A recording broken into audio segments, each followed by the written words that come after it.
Vamos para a palavra de Deus? Abra sua Bíblia comigo, por gentileza. Lá no finalzinho da Bíblia, na carta que Pedro escreve, na primeira carta que Pedro escreve, no capítulo 2, versículo 21, e nós vamos ler até o versículo 25. As cantinas também não estão funcionando por enquanto.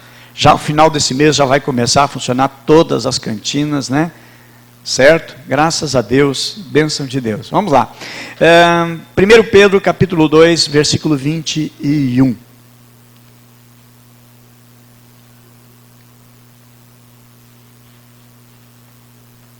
Segundo Pedro, 1 Pedro capítulo 2, verso 21. Bem, também queremos agradecer a Deus pela vida da Eula, que tivemos na sua formação, na formatura, como enfermeira. Deus abençoe grandemente, te use, filha. Use ricamente nessa profissão tão preciosa e linda que o Senhor concedeu a ti, amém? Então a igreja te felicita pela colação de grau, e pela formatura, que foi muito, muito lindo, amém? 1 Pedro capítulo 2, verso 21, então diz assim: porque para isto sois chamados, pois também Cristo padeceu por nós, deixando-nos o exemplo, para que sigais as suas pisadas, o qual não cometeu pecado, nem a sua boca se achou engano, o qual, quando injuriavam, não injuriava, e quando padecia, não ameaçava, mas entregava-se àquele que julga justamente, levando ele mesmo no seu corpo os nossos pecados sobre o madeiro, para que, mortos para os pecados, pudéssemos viver para a justiça, e pelas suas feridas fostes sarados, porque éreis como ovelhas desgarradas, mas agora tendes voltado ao pastor e bispo das vossas almas. Amém? Quero falar, irmãos, hoje que é um culto de ceia. É um culto ao qual nós utilizamos exatamente com esse propósito, lembrar daquilo que Jesus fez por nós. A ceia nós participamos mensalmente, uma vez por mês. Há igrejas que fazem uma vez por ano apenas. Há outras que fazem toda semana, todo domingo, fazem e participam da ceia. Nós fazemos aqui uma vez por mês, assim aprendemos e assim nós damos esta sequência. A Bíblia não diz de quanto em quanto tempo deve ser a ceia. Mas o texto, meus amados, que vai nos ensinar algumas coisas, eu quero abordar nesta noite, sobre o caráter de Cristo. E abordando sobre o caráter de Cristo, eu dou o nome desta mensagem, seguindo as suas pisadas, extraída do versículo 23, extraída do versículo 21, que diz: para que sigais as suas pisadas. Meus amados, Jesus, a Bíblia diz em Hebreus capítulo 13, verso 8, que Jesus, ele é o mesmo ontem, Jesus é o mesmo hoje e o mesmo eternamente. Jesus não tem mudança nele, ele é o mesmo. Nele não há mudança, não há sombra, nem variação de sombra nenhuma. Ele é o mesmo. Ele é o mesmo do passado, é o mesmo do hoje. Ele não mudou em seu poder, ele não mudou no seu caráter. Ele continua sendo o mesmo, ele continua sendo fiel. Ainda que alguém deixe de ser fiel, ele permanece fiel. Ainda que alguém deixe de ser justo, ele permanece sendo justo. E a Bíblia diz também, irmãos, eu entendo por que Jesus veio. João capítulo 1, o Evangelho de João, a Bíblia diz que no princípio era o Verbo era Deus, e o Verbo se fez carne, referindo-se a Jesus, o Verbo é a expressão de Deus aqui na terra. Agora, por que Jesus então se encarnou? Por que Jesus veio e teve carne, foi como um ser humano, e existiu como um ser humano, como nós, sendo ele Deus, não sendo ele carne, mas sendo ele Deus, não sendo ele, não existindo nele matéria, mas porque ele se tornou carne, e veio habitar entre nós. Meus irmãos, queridos e amadas e preciosas ovelhas, eu compreendo que Jesus se tornou carne, se fez carne.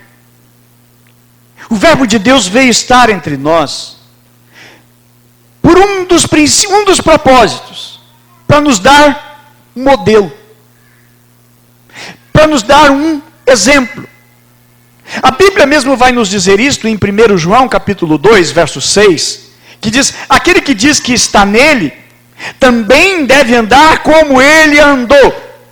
Não diz aquele que se diz que é crente, mas aquele que diz que anda nele, deve andar como ele andou, da maneira que Jesus andou. Se eu me denomino que sou um seguidor, eu sou um cristão, a Bíblia menciona que pela primeira vez em que os seguidores do Evangelho, do caminho, foram denominados cristãos, pequenos cristos, ou seja, eles seguiam a Cristo. Então a Bíblia diz que se eu sou um cristão, se eu estou nele, eu devo andar como ele andou. 1 João 2,6. O próprio Senhor Jesus, em Mateus 11, 29, ele diz o seguinte: tomai sobre vós o meu jugo e aprendei de mim, que sou manso e humilde de coração, e eles encontrareis descanso para as vossas almas. Meus amados, é de grande importância para nós, como igreja, conhecermos mais do Senhor Jesus, conhecermos do seu caráter, conhecer dos seus atributos pessoais, para que o imitamos. Nós não vamos seguir a imitação de uma moda daqui, outra de lá. Nós temos que imitar Jesus. Mas eu tenho que imitar o fulano, beltrano, porque a tendência do momento eu tenho que imitar Jesus. Amém? O apóstolo Paulo, ele diz o seguinte: sede meus imitadores, como eu sou imitador de Cristo. Então nós podemos ser diretamente imitador de Cristo, porque Paulo teve algumas anuâncias, teve algum temperamento estourado, de repente ele brigou e separou de Barnabé. Teve um momento que ele desprezou profecia também. Teve um momento que ele insultou o sumo sacerdote, e nós não devemos fazer isso. Foi humano. Mas ele disse: sede meus imitadores, é uma grande responsabilidade. Agora veja bem, irmãos, nós precisamos conhecer Jesus, o seu caráter, para que possamos imitá-lo, amém? E uma das coisas, meus irmãos, a primeira que eu elenco aqui, que eu enumero aqui, que um dos aspectos do Senhor Jesus, que ele foi absolutamente santo, amém? Lucas 1,35 já nos diz ali que quem ia nascer de Maria era alguém santo. Lucas 1,35 diz: e respondendo o anjo, disse-lhe: descerá sobre ti o Espírito Santo, e a virtude do Altíssimo te cobrirá com a sua sombra. Pelo que também o santo que de ti há de nascer será chamado Filho de Deus. Também Atos 2,27 vai mencionar que ele é santo e o justo. Diz: mas vós negastes o santo e justo, e pedisse que se vos desse um homem homicida. Meus amados, e foi com um ato de bondade que agiu, por exemplo, esse homem santo, até na sua maneira de julgar, com a mulher que foi pega em um ato de adultério. A lei mandava apedrejar, mas ele que é santo, ele que é justo, poderia dizer: olha, matem. Mas o propósito de Jesus não é matar ninguém. O propósito, a vontade de Deus não é destruir ninguém. Deus não tem prazer em destruir as pessoas. O prazer de Deus é salvar, pela qual Jesus veio e morreu numa cruz para salvar. Deu a sua vida por nós, resgatou a nossa vida, que estávamos perdidos, longe dele, cego, sem enxergar o caminho. Mas ele se revelou a nós, meus irmãos, porque ele não deseja que ninguém pereça, que ninguém entre em condenação. A Bíblia menciona, meus irmãos, que ele era santo por natureza. João 14,30, o próprio Senhor Jesus, ele diz que eis que se aproxima o príncipe desse mundo, mas ele nada tem em mim. Ou seja, nunca Jesus abriu uma legalidade para o diabo agir na sua vida. uma legalidade para agir na sua caminhada? De maneira nenhuma. Então Jesus era santo com a sua bondade, com sua maneira de agir. Aquela mulher que estava pronta para ser apedrejada, ele simplesmente disse: olha, eu não te condeno, vai e não peque mais. E é um justo, é um santo que dá chance, que dá oportunidade para a pessoa consertar a vida. Não importa o que você já viveu no teu passado, importante é o seguinte: você chegou perto de Jesus condenado, pronto para ser morto. Jesus perdoa os teus pecados e diz: olha, vai, não peque mais. E não é uma chance, uma oportunidade para ser perdoado e continuar a pecar e continuar a insistir no pecado. Eu digo, meus irmãos, que do diabo a gente tem que ter distância, mas de Deus nós temos que nos aproximar. Amém? Achegai-vos a Deus e Ele se achegará a vós outros. Nós temos que nos aproximar de Deus e não nos aproximar do inimigo. Há pessoas que procuram o inimigo, há pessoas que estão ligando para o inimigo, há pessoas que estão futricando no ninho do diabo, há pessoas que o seu pensamento, a sua mente é um aeroporto para espíritos imundos, para pensamentos malignos, e nós precisamos nos resguardar e nos aproximar de Deus. Jesus, meus amados, sempre foi santo, Ele foi puro, e Ele deve ser o nosso modelo, o nosso padrão a quem nós devemos seguir, amém? Seguindo as suas pisadas. Outro sim também, irmãos, devemos seguir o modelo de Jesus com relação à tentação. Todos somos tentados. Todos somos tentados. Um numa área, outro em alguma outra área, todos somos tentados. Jesus, sendo santo, foi tentado? Foi tentado. Qual foi a área que Jesus foi mais tentado? Ou qual a área que Jesus foi tentado? Meus amados, em tudo, em todas as áreas, Jesus foi tentado. Não teve uma área que Jesus não fosse tentado. Não existiu uma área na vida de Jesus que Ele não passou por tentação naquela área. Todas as áreas, Jesus foi tentado. Se você é tentado numa área, Jesus foi tentado naquela área. A Bíblia menciona, Hebreus capítulo 4, versículo 15. Diz que Ele foi tentado em tudo. O texto de Hebreus 4,15 diz: porque não temos um sumo sacerdote que não possa compadecer das nossas fraquezas, porém, um que, como nós, em tudo foi tentado, mas sem pecar. A Bíblia diz, em Hebreus, capítulo 4, versículo, que nós lemos, versículo 15, diz que em tudo foi tentado. Ele foi tentado na bebida? Foi. Foi tentado em alguma área sexual? Foi. Aonde está escrito, pastor? Meus irmãos, Hebreus 4,15 diz que em tudo, e tudo significa tudo. Não exclui nada, não exclui algumas coisas, exclui tudo. Foi tentado na preguiça? Foi. Foi tentado em se vangloriar, se orgulhar? Foi. Foi tentado se achar melhor do que todos? Foi. Foi tentado se mostrar com vanglórias e arrogância? Foi. Mas Ele não cedeu. É Ele que nos diz, em Mateus capítulo 11, versículo 29, aprendei de mim que sou manso e humilde de coração. Jesus não está sendo hipócrita, Jesus está sendo sincero e verdadeiro. Aprendei de mim que sou manso, humilde de coração. Mas pastor, Jesus era manso, mas Ele não entrou no templo e não fez um chicote lá e saiu batendo. Irmão, Jesus é manso. O texto que você encontrar, você examinar, diz que Ele fez o chicote. Se uma pessoa, irmão, se ela está tão irritada e ela está descontrolada, ela não vai fazer um chicote, não. Ela nem fazer um chicote dá um trabalho. Foi lá com paciência. E como Deus tem paciência, irmão. Sabe quando você pecou e aquele pecado você realmente percebeu que é grave, e Deus não te consumiu no ato daquele pecado? Porque Ele é misericordioso, Ele é paciente. Só por isso. Por que você já não foi destruído na hora do pecado? Irmão, se fosse assim, se a ira de Deus fosse assim, sem misericórdia, sem compaixão, Cada pessoa que cometesse um pecado já ia sendo fulminada, já abria um buraco e ia caindo. Não sobrava ninguém. Talvez essa igreja estaria vazia e eu pregando para algumas cadeiras. Não, também ia cair. Não ia sobrar ninguém.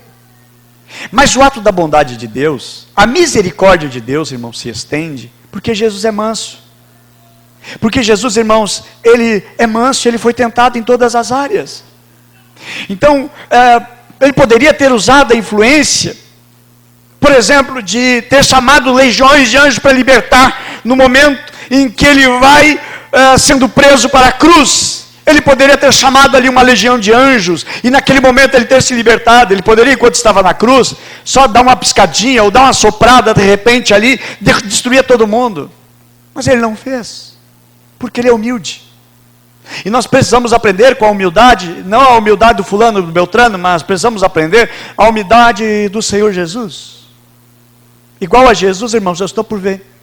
Só houve um político aqui no Brasil que disse que pessoa mais justa que ele é só Jesus. Mas eu considero, irmãos, que nós precisamos seguir as pisadas somente do Senhor Jesus. Amém? A Bíblia menciona que ele era santo em toda a sua conduta.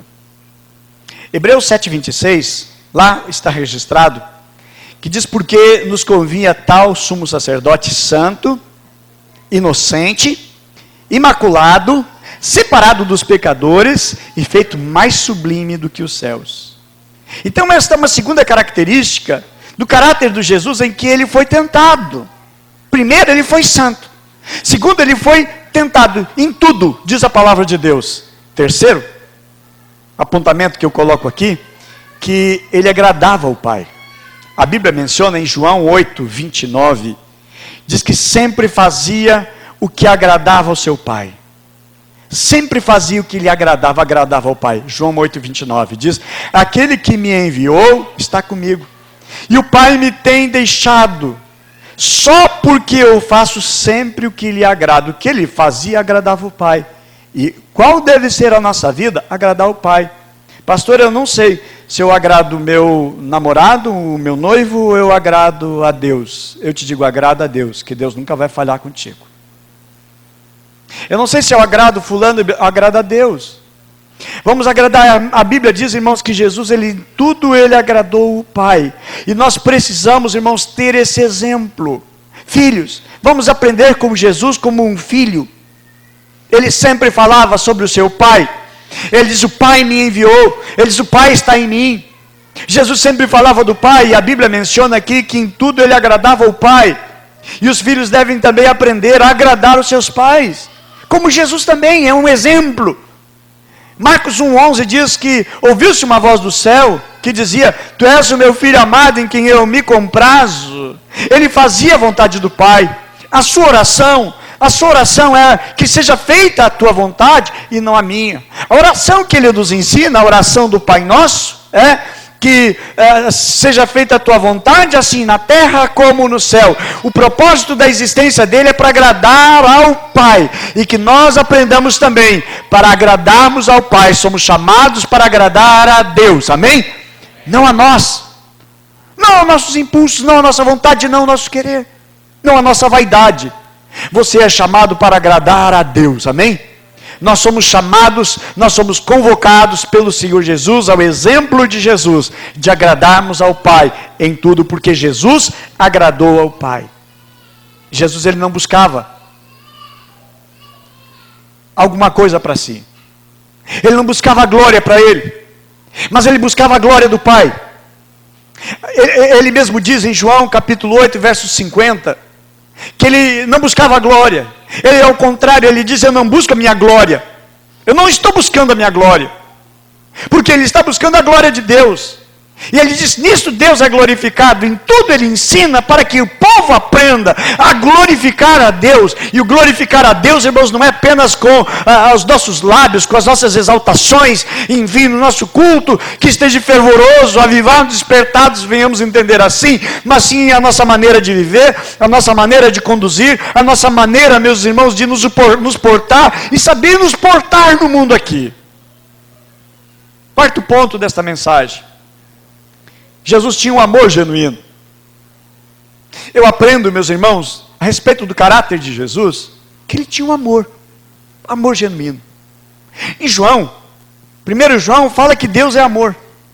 E Jesus sendo filho, ele é amor também. A sua vida é amor. A sua vida é amar. Ele dá a sua vida, não por uma obrigação, mas ele dá por amor. Ele diz, a Bíblia mesmo nos ensina e nós aprendemos que ninguém teria autoridade para tirar a vida dele. Não mataria. Se atirasse ele de um precipício, Deus, de alguma forma, o sustentaria. Não teria como matá-lo. Jesus é imortal. Mas ele entregou a sua vida. Ele deu a sua vida. Imagina, meus irmãos, alguém chega para pegar Jesus, de repente ele se transforma num outro tipo de pessoa, um semblante diferente, um rosto diferente, como os discípulos do caminho de Emaús não reconheceram ele. Jesus poderia ficar transfigurado, Jesus poderia ficar invisível, Jesus poderia ter superpoderes, como por exemplo o profeta Elias, né, que disse, eu sou homem de Deus, desce fogo sobre vocês. Ele não mandaria matar 50, mandaria matar 5 milhões. Ninguém poderia resisti-lo. Mas ele tinha amor. Jamais ele mandou matar alguém, acabar com a vida de alguém. Ele tinha pessoas que faziam mal para ele. Ele tratava bem. Ele sabia que Judas, que era o responsável pela sacola do dinheiro, mexia. Mas ele nunca maltratou Judas. Ele nunca foi cruel com Judas. Ele nunca disse, olha, para todo mundo dá uma comida boa, para Judas dá uma comida assim, da pior que tem. Não, tratou igual. Deu amor para todos. Foi sempre sincero com Judas, se Judas não era com ele. Mas esse é seu caráter. Ele dá o que ele tem. Ele dá o que ele é. E ele tinha amor genuíno. Meus amados, João capítulo 14, verso 31, nós vamos ver que o amor de Jesus se dirige primeiro o amor de Jesus é para com o Pai. A Bíblia diz, mas assim como o Pai me ordenou, assim mesmo faço, para que o mundo saiba que eu amo o Pai, para que todo mundo saiba que eu amo o Pai, amém? Diga comigo, para que todo mundo saiba que eu amo o Pai. Diz para a pessoa bonita e abençoada que está do seu lado, pode profetizar, depende se ela não é tão bonita assim por fora, né? Mas profetiza a beleza de Cristo está nessa pessoa. Diz para essa pessoa agora aí, diz para essa pessoa, para que o mundo saiba que eu amo o Pai. É isso, meus irmãos, que nós precisamos ser. Uma igreja, um povo, que saibam que nós amamos o Pai. E amor, irmãos, ele se revela em cada detalhe, em cada atitude. Por que eu estou na igreja? Eu estou na igreja porque eu me sinto em paz, saio dali leve. Amém, é verdade. Mas nós nos reunimos aqui, irmãos, para adorar a Deus. Amém?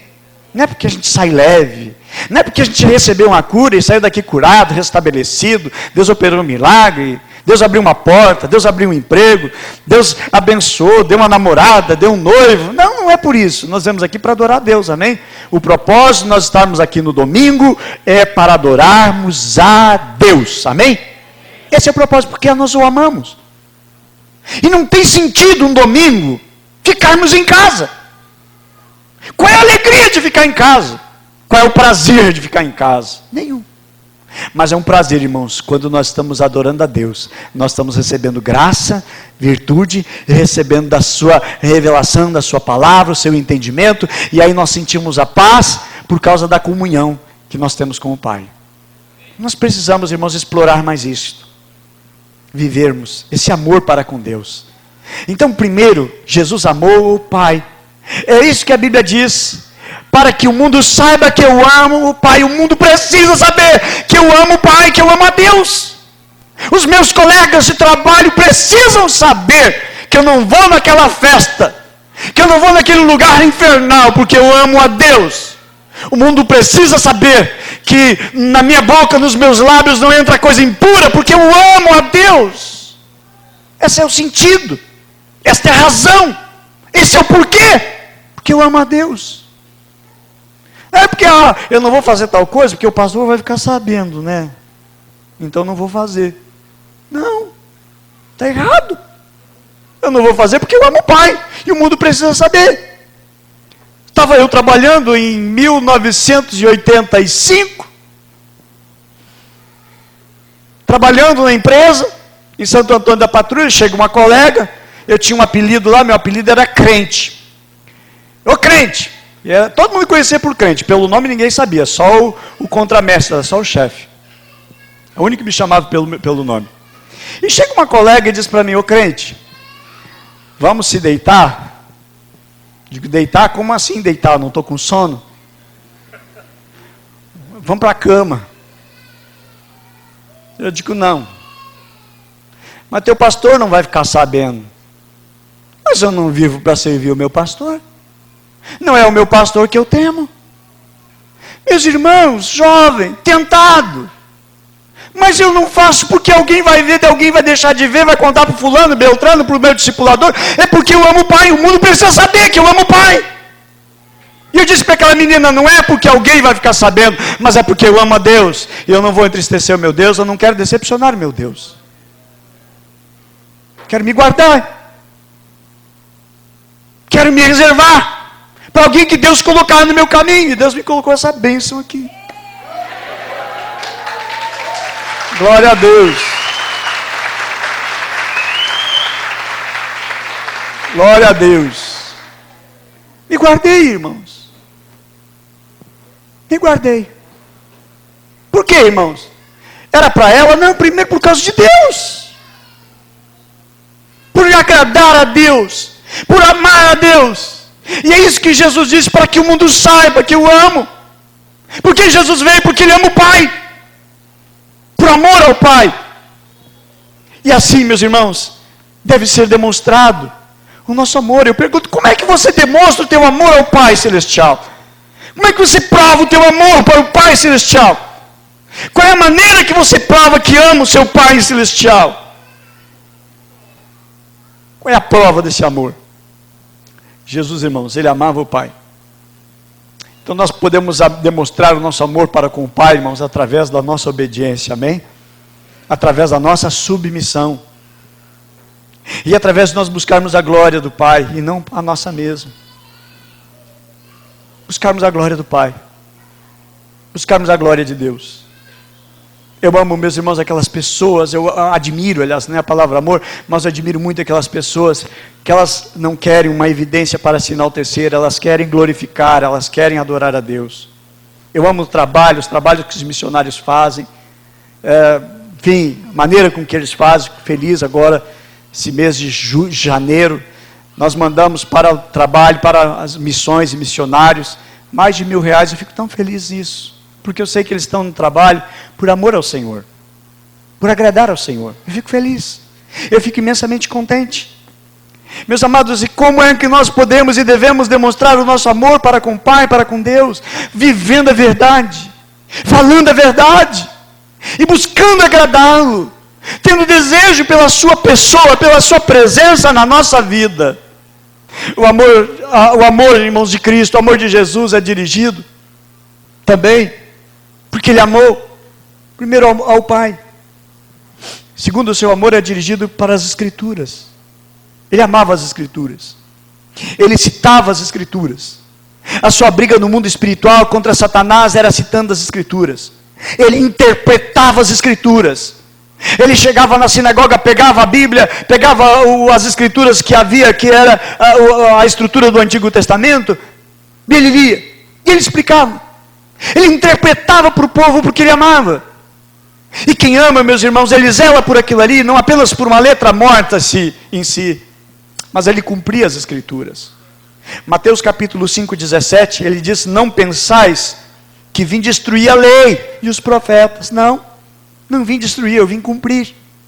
E em tudo ele cumpriu no seu corpo as Escrituras na sua vida. Enquanto que viveu, ele cumpriu as Escrituras, sim. João 10,35 disse: a lei chamou deuses aqueles a quem a palavra de Deus foi dirigida, e ele diz: e a Escritura não pode ser anulada. Jesus amava, meus irmãos, as Escrituras, porque é a palavra do Pai. E como nós devemos demonstrar o nosso amor para com a palavra de Deus? Primeiro, irmãos, lendo. Segundo, Salmo 1, meditando de dia e de noite. Não sendo apenas ouvintes, mas sinceros praticantes da palavra de Deus. Que nós venhamos ser, irmãos, como um personagem do Antigo Testamento chamado Eleazar, filho de Dodô, que segurou a espada na sua mão, de maneira tão forte, lutando contra o inimigo, que a espada se apegou e ficou grudada na sua mão. Que sejamos assim, com a palavra de Deus, tão apegada, que já faz parte da nossa vida, faz parte do nosso pensamento, faz parte da construção do nosso pensamento, e faz parte da construção do nosso caráter em Cristo Jesus. Deve estar ocupando sempre a nossa mente. E o amor para com a palavra, irmãos, vai fazer com que haja uma proteção para que não venhamos cair nas ciladas do diabo. Como disse alguém, certa vez, quando tentado a trair a sua esposa, ele disse: olha, eu não vou trair a minha esposa ou machucar minha família, eu os amo. Eles não merecem que eu faça essa traição. E sabe, irmãos, tem duas pessoas que você pensa durante o dia inteiro, ou que pode pensar o dia inteiro. Duas pessoas. Primeiro, a pessoa que você mais ama, e segundo, a pessoa que mais você odeia. Duas pessoas que podem ocupar a nossa mente. Eu acredito, irmão, se o que eu mais amo é as Escrituras, é a palavra de Deus, é o que vai ocupar a minha mente, noite e dia. Por isso que nós devemos gastar a nossa mente, irmãos, com a palavra de Deus, amém? Que o nosso coração esteja avivado por ler a palavra, que deixamos de lado os lixos que o mundo oferece, que deixamos os lixos cibernéticos, que deixar os lixos virtuais que estão por aí, e vamos correr para a palavra e amar a palavra de Deus. A vida de Jesus era a palavra. O foco de Jesus era a palavra. Por isso, irmãos, venhamos gastar todo o nosso tempo, a energia que nós temos, para ler a palavra, para construir e ter construído a palavra de Deus na nossa vida. É o que eu digo, irmãos, para viver uma vida básica espiritual, precisa de ler 5 capítulos por dia. 5 capítulos, viver básico, um cristianismo básico. Para viver mais ou menos 3 capítulos por dia vai. Dá, digamos, tipo, quebrar o galho, andar no reserva. Mas se você quer viver uma vida cheia, leia de mais de 5 capítulos por dia da palavra de Deus, porque é o que vai ficar martelando na tua mente, no teu pensamento, o dia inteiro. Há pessoas que se mergulham a ver filmes podres, a ver coisas podres na internet, que aquilo lá vai fixando nos neurônios, e vai entupindo de pecado, e vai tendo um afastamento de Deus. E é daquilo ali que está se enchendo, é aquilo ali que vai ficar cruzando na mente. Mas quando nós nos detemos à palavra de Deus, é aquilo ali, irmãos, que vai ficar enchendo o nosso coração e a nossa alma. E é isso que nós devemos. Jesus tinha amor para com a palavra de Deus. A mente cheia, amém? Palavra na mente e palavra no coração. O amor de Cristo também, irmãos, era para com o Pai e era para com as Escrituras. Mas também era, em terceiro lugar, era para com os homens. A Bíblia diz, em João 15, verso 13, ninguém tem maior amor do que este, de dar a alguém a sua vida pelos seus amigos. Jesus amava as pessoas. Também ele diz, como o Pai me amou, também eu vos amei. João 15, 9. E até os seus inimigos também, Jesus amou. Lucas 23, 34, dizia Jesus: Pai, perdoa, porque eles não sabem o que fazem. Até isso, até os inimigos ele orava. Não traz desgraça nenhuma sobre eles, porque eles não sabem o que estão fazendo. Não traz a desgraça, da destruição, da miséria sobre a vida dessas pessoas. Ele está orando. Até os inimigos, até os que fazem mal. E essa oração que diante de Deus devemos dizer: Senhor, abençoa, Senhor, tem misericórdia do fulano, Senhor, aquela pessoa não sabe o prejuízo que trouxe na minha vida, mas não leva isso, meu Deus, em consideração. É isso que Jesus estava fazendo, irmãos. Como é que nós devemos, irmãos, demonstrar o amor para com os outros? Acho que a primeira coisa é orando. Segunda coisa, presta bem atenção aí. Segunda coisa é pagando as contas. Você ama uma pessoa, você está devendo? Você ama? Paga. Não fica devendo, não. A Bíblia diz, irmãos, que nós podemos dever sim. A Bíblia autoriza a devermos. Só uma coisa. Só uma coisa que a Bíblia nos autoriza a dever. Hein? Pastor Luiz, o que a Bíblia nos autoriza a dever? Amor. Só isso. Só devemos ficar devendo amor. Mas não fica devendo o casaco que você pediu emprestado, a ferramenta que você pediu e não devolveu mais, aquele troco que você pediu e não devolveu. Meus irmãos, não devemos, se nós amamos, nós devolvemos aquilo que nós devemos. Enfim, são tantas áreas que nós devemos demonstrar que nós amamos.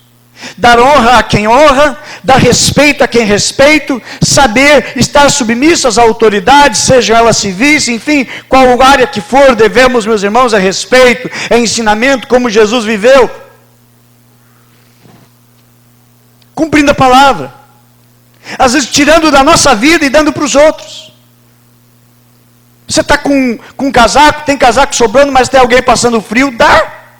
Está vendo com alguém com fome, você está comendo, mas a tua fome não é que vai te matar, dá o que você está comendo para outra pessoa. Certamente tem uma pessoa desesperada, faminta, precisando. É tão lindo, meus amados, ver isto. Está comentando sobre o retiro dos nossos jovens, né? Que vai ser agora no final do mês. E é dizendo, olha, os filhos estão dizendo, olha, fulana não pode ir, porque não tem condições. Aí uma pessoa, eu fiquei tão feliz com aquilo, disse, olha, pode dizer para aquela pessoa que ela vai, porque eu vou pagar para ela. Sabe o que é isso, irmãos? É amor. É isso que a gente tem que fazer, tirar da gente e dar para os outros. É exatamente isso que Jesus fez, ele dá para os outros, gente que nem merece, gente que nunca fez nada por ele. É a bênção, irmãos, na partilha, do repartir. Deus abençoa, quanto mais você dá, muito mais você tem. Olha o bom samaritano, e que nós sejamos o bom samaritano do século 21, amém? É o caráter de Cristo, o modelo de Cristo, amar ao Pai, amar a palavra e amar aos outros. Não é apenas um amor que eu só amo a Deus, eu só amo a palavra, mas não amo mais ninguém, então você não ama a Deus.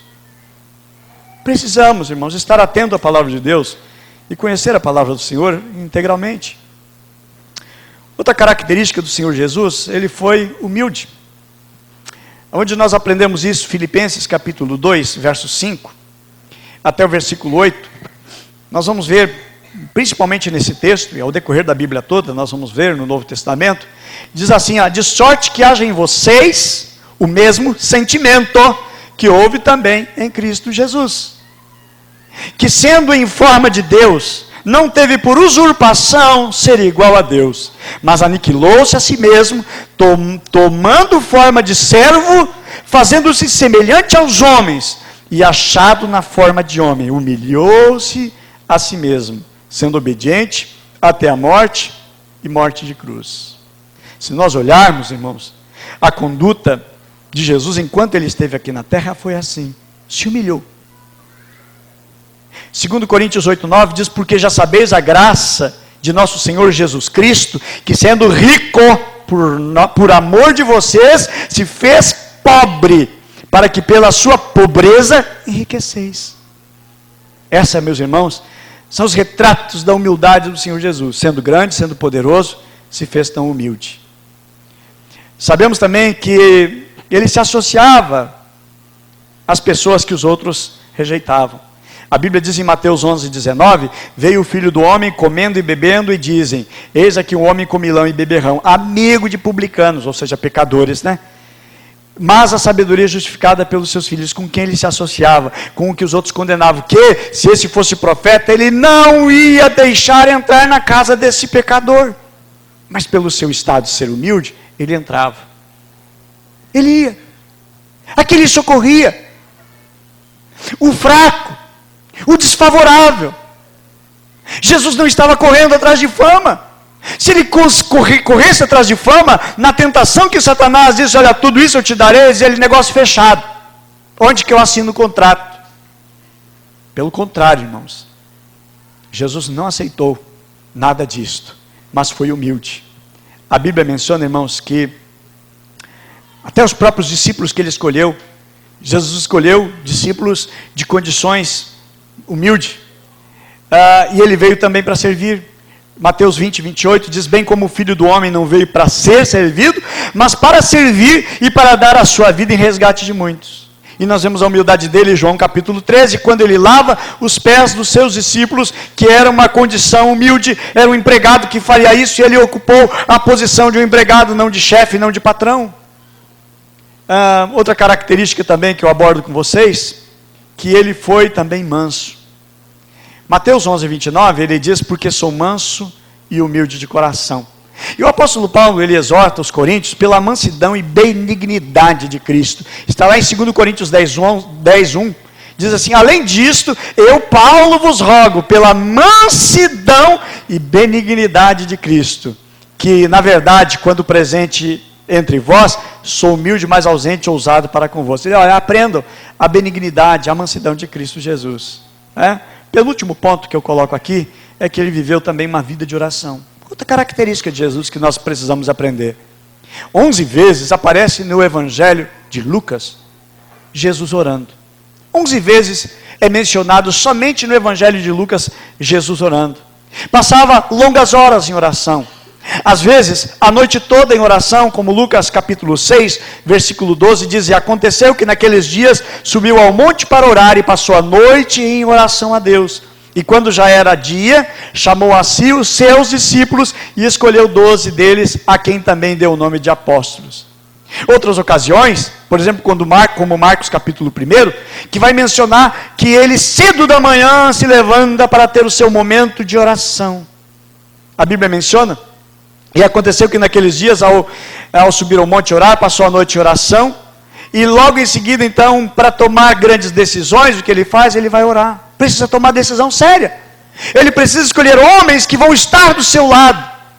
Homens que ele vai montar a sua estrutura de ministério para pregar o Evangelho ao mundo inteiro. Ele ora. Decisões importantes. Ele ora intensamente e ele se dedica bastante para a oração. Agora, não só porque tem coisas importantes para resolver, mas também ele orava quando tinha grandes conquistas. Tipo assim, conquistei tudo que eu queria. Estou feliz, estou alegre. Estou em alta. Ele ia para a oração também. A Bíblia menciona em João 6,15, diz: sabendo, pois, Jesus que haviam de arrebatá-lo para fazer rei,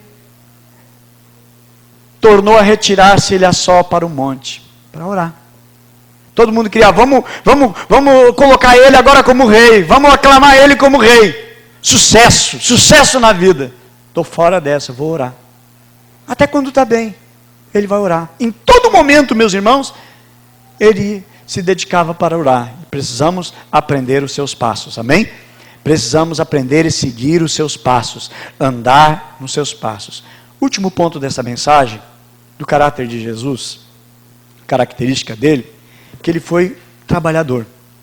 Jesus foi trabalhador e trabalhador incessante. João 5,17, a Bíblia nos diz: e Jesus lhes respondeu: meu Pai trabalha até agora, e eu trabalho também. Jesus, irmãos, trabalhou o tempo inteiro, caminhando nas longas estradas da Palestina, enfrentando calor, enfrentando sede, enfrentando fome, enfrentando desafios, enfrentando perigos, enfrentando adversidade, mas ele nunca parou de trabalhar. E Marcos fala que ele pega os seus discípulos que estavam cansados e ruma para um outro lugar para tomar um pouco de descanso, porque estavam extenuamente atendendo a todo mundo. Meus irmãos, a Bíblia menciona que convém que eu faça as obras daquele que me enviou, disse o Senhor Jesus, enquanto é dia. Vem a noite que ninguém pode trabalhar, ou seja, ele trabalhou o tempo inteiro. Isaías 53 vai nos mostrar que Jesus, irmãos, trabalhou bastante. E diz aí Isaías 53 que ele foi um homem de dores, foi um homem batalhador, foi um homem lutador. O seu trabalho na terra, eu posso nominar aqui 7 grandes propósitos e grandes feitos do seu trabalho na terra. Primeiro era ensinar. Segundo, pregar para multidões, tanto no 1 a 1, quanto também para as multidões. expulsar demônios, curar os enfermos, salvar os perdidos, ressuscitar os mortos e e treinar os seus discípulos. Esse era o seu grande trabalho. E agora ele foi para o Pai. Trabalha ele aqui? Meus irmãos, não aqui. Mas a Bíblia menciona que aquele que examina os corações e que sabe qual a intenção do Espírito e que ele é segundo Deus, a Bíblia diz que ele intercede pelos santos a respeito do Espírito Santo. E Romanos capítulo 8, versículo 34, para encerrar, Bruna já passa aqui, diz: quem os condenará? Pois é Cristo quem morreu, ou antes, quem ressuscitou de entre os mortos, o qual está à direita de Deus, também a interceder por nós, também a interceder por nós, também a interceder por nós. Ele continua ainda a trabalhar. João 14, para relembrar o texto, que disse: eu vou para o Pai, prepararei lugar para vocês. Eu vou para o Pai, eu vou preparar lugar para vocês, para que onde eu estou, vocês também estejam. Jesus não está descansando, amado. Jesus está ouvindo o nosso clamor. Jesus não está parado. Jesus não está no descanso. Jesus foi preparar um lugar para nós.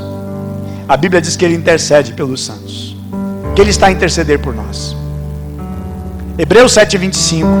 Portanto, pode também salvar perfeitamente o que por ele se chegaram a Deus, vivendo sempre para interceder por eles. E ele foi para o Pai, preparando lugar para você, preparando lugar para mim, preparando lugar para todos nós. Meus amados, que nós sejamos uma igreja geradora de modelos para um mundo corrompido, para um mundo destruído. Que possam ver a imagem de Cristo Jesus na nossa vida. Que possam ver nós passar na rua e dizer como aquela sunamita quando via o profeta Eliseu passando e dizia: vejo que esse é o homem de Deus. Que possam ver você passando lá no teu colégio, lá onde você estuda, na faculdade, lá onde você trabalha, dizendo: olha, aquele lá é diferente. Aquele ali, olha, ele é um cristão, ele é parecido com Jesus, ele é diferente, a vida daquela pessoa é diferente, a conduta daquela pessoa, a maneira de falar, a maneira de se expressar, parece muito com Jesus. Que esse seja, meus amados, nosso estilo para vivermos. Não tem ninguém igual a Jesus, mas eu quero ser igual a Jesus. Que nós desejamos ser igual a Cristo Jesus. Amém? Sei que o pecado nos deforma, o pecado nos destrói, mas Jesus, irmãos, Ele reconstrói a nossa vida, Ele sara a nossa alma, Ele restaura a nossa vida, e que nós venhamos andar para agradá-lo e para servi-lo. Amém? Porque foi naquela rude cruz que Ele deu a sua vida por nós, se entregou por nós, deu a sua vida por nós, e Ele, ao partir do pão, Ele disse: esse é o meu corpo que é partido por vocês, façam isso em memória de mim. E, levantando o cálice, Ele disse também, semelhantemente: esse cálice é o cálice da nova aliança do meu sangue, bebei em memória de mim. Que venhamos, meus amados, nos alimentar de Cristo, para ser parecido com Cristo. Que não venhamos nos alimentar do mundo e ser parecido com o mundo. Que nós não venhamos nos alimentar da porcaria do mundo e nos identificar com o mundo. Que nós sejamos mais parecidos com Ele. Que nós tenhamos mais da característica e dos traços de Jesus na nossa vida do que os traços do mundo em nós. Amém? Eu quero lhes convidar para nós ficarmos em pé e orarmos a Deus. Volte teu coração e a tua vida para o Senhor Jesus. Seja totalmente dele. Viva inteiramente para Ele. Em nome de Jesus, poucos dias que nos restam aqui na terra, porque Jesus está voltando. Que nós venhamos, meus irmãos, estarmos preparados e amando a sua vinda. A Bíblia diz: bem-aventurado, felizes são aqueles que aguardam, que amam a sua vinda. Amém? Jesus está voltando. Jesus, irmãos, está voltando. Ele vem buscar a sua igreja. Ele vem buscar o seu povo. Ele vem buscar a sua igreja. Em nome de Jesus, vamos orar.